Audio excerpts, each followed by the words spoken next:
ऐसा नाम जिसे हर कोई जानता है। आज माननीय सर्वोच्च न्यायालय की डबल बेंच ने उपदेश राणा के केस में, जिसमें कैटेगरी सिक्योरिटी की मांग हमने की, क्योंकि बड़ी विडंबना की बात है, जब कमलेश तिवारी का ब्रूटल मर्डर अक्टूबर 2019 में हुआ, उसके बाद उस हत्या के बाद एटीएस की और तमाम जांच होने के बाद ऐसी थ्रेट मिली, जो पकड़े गए अपराधी उन्होंने कहा कि उपदेश राणा को भी हमारे मारने की लिस्ट में है और हम जल्दी ही उपदेश राणा को ख़त्म कर देंगे। इस आधार पर एफआईआर रजिस्टर्ड हुई।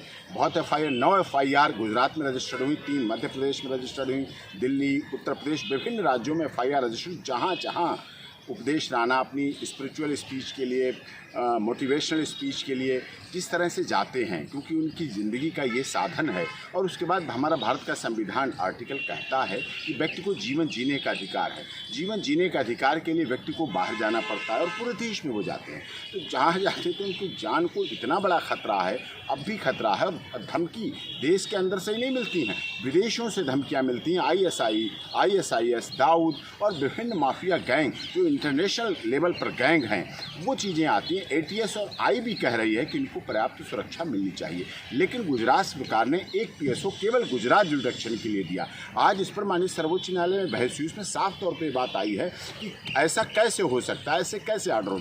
लेकिन वो ऑर्डर आदेश गुजराती में था, तो अब उसको ट्रांसलेट करके यहाँ माननीय सर्वोच्च न्यायालय में फाइल करेंगे, जो आर्बिट्रेरी ऑर्डर है, अनलॉफुल है, इलीगल। व्यक्ति की जान को खतरा एक सीमा में नहीं होता है। इंटरनेशनल जब धमकियाँ मिल रही हैं तो उसका जान का खतरा जहाँ कहीं जा रहा है वहाँ होता है। तो सुरक्षा उसे कैटेगरी, यही हमारी एडिक्वेट कैटेगरी सिक्योरिटी उपदेश राणा को दी जाए, जिससे वो जहाँ जाए सुरक्षित रहे, अपनी बात कर सके, बोल सके, अपना जीवन यापन कर सके, देश और समाज के हित के लिए, जिसके लिए उसने अपना जीवन समर्पित किया है, वो काम आ सके, देश हित में काम आ सके। हिंदुज़्म के लिए अगर काम करना अपराध तो नहीं है, ये तो अपराध नहीं है।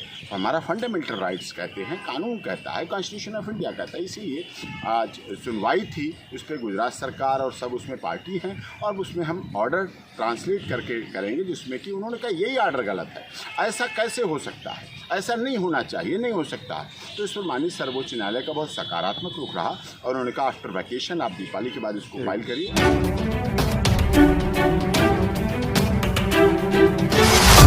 मीडिया इंडस्ट्री में एक ऐसा नाम जिसे हर कोई जानता है।